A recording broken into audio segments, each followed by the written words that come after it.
once again, I do apologize for the mess. I understand this can't be what you had in mind when I asked you to help me with a new experiment. Now, this isn't what we'll be working on all day, but it definitely will take up a chunk of our time. Working in such a cluttered workspace, it's incredibly difficult, as I'm sure you know. No? You've never had this issue? Well, I guess Levi was right about pressing all of you to clean often, huh? Yes, it must be annoying, but at least then you don't have to deal with messes like this. Oh, have you finished with those reports? Good, good. Then perhaps you can help me with these dozens of stacks of notes. I know it's boring and tedious, and it seems like it's going on forever. But once we finish with this, I have something very exciting in store for you. Yeah, I don't think you'll find it as exciting or more exciting than cutting through a titan's nape, but it is more exciting than lying in a hospital bed for weeks on end, don't you think? Yeah, I thought it might be a nice change of pace. And Erwin agrees that you're ready to help me with experiments, so that's good. It's a sign that you're healing very quickly. Well, for multiple broken ribs and slight internal bleeding, yes, a few weeks is considered quite quick. I know you wish you could be out in the field with everyone else, but this is what's best for you. It's also what's best for the team. Think about it like this. Even though you have no regard for the safety of anyone but your teammates, if you're out there in this shape, you can't help them. If anything, you might only serve to weigh them down. You're helping them by recovering, I promise. And you're helping yourself as well. I hope you realize that. The sooner you heal, the sooner you can return to fighting titans. In the meantime, though, you're well enough to help me out. Isn't that a good sign? Excuse me? Did you just say that my work is boring compared to fighting titans? Oh, darling. You and I, we're going to have a lot of fun today, trust me. I'll show you what boring looks like. And once you see that, compared to my experiments, oh, believe me, you'll be singing an entirely different tune. Oh, no, dear. Don't misinterpret my tone. I'm not offended in the slightest. I understand that most people think science and experiments, they're all just boring stuff, doing the same thing over and over, expecting a different result if you change just the little things. But this, what I've planned for us today, it's far different from what others might expect. As I've said before, I do several impulsive, ridiculous things.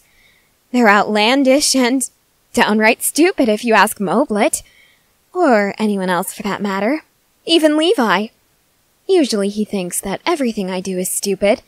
But when it comes to this, oh, he thinks that I am truly insane.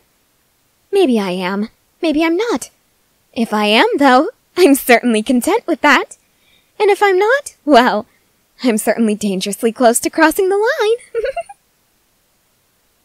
Oh, no. It's nothing that you need to worry about. It's just something that might be a bit more adventurous than you previously thought. What are we going to do? Well, I believe I mentioned before that I have attempted to pet titans or approach them and start up conversations. What we're doing today is a bit more different. A bit more dangerous, if you will. How so? Oh, well, we'll be getting much more up close and personal with our test subjects today. We'll start off by naming them. After all, we can't just call them test subjects or Titan 1 and Titan 2. If we did that, we'd lose their respect, lose their trust.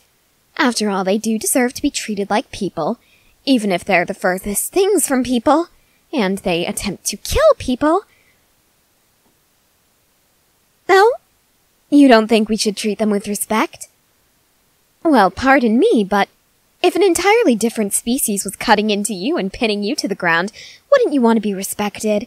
Given a name instead of just human number 1, human number 2, human number 487? Oh, believe me, darling, that number wasn't random. That would happen to be one of our Titans' names if we went with that. Oh, no, not this pair. Oh yeah, we've gone through that many. After all, there are so many different ways to kill them. So many different ways that you could accidentally perform, which I've happened to do several times, unfortunately.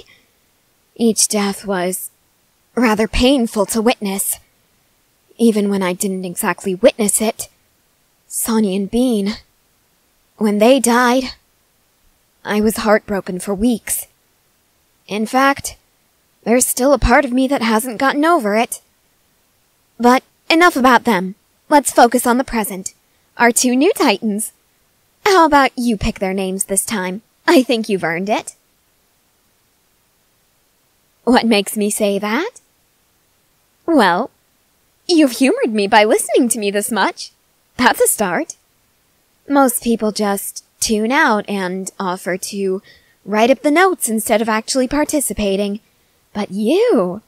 Oh, you've challenged me to do something special today. And after we name them, the real fun begins.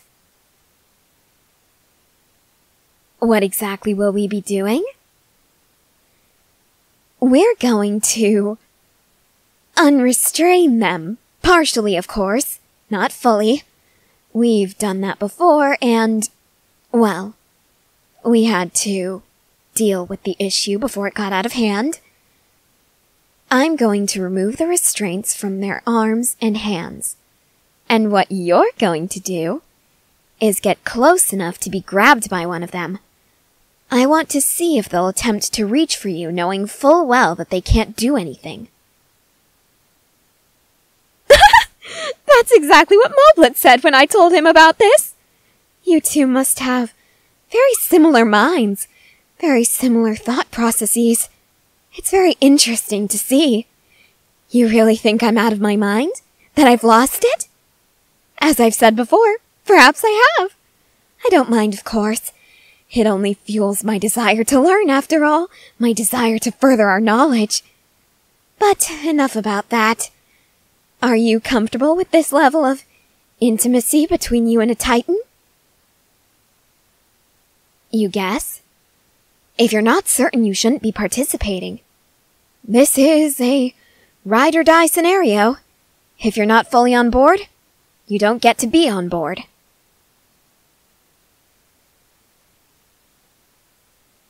Oh, of course. I understand that you're hesitant because of the dangerous situation.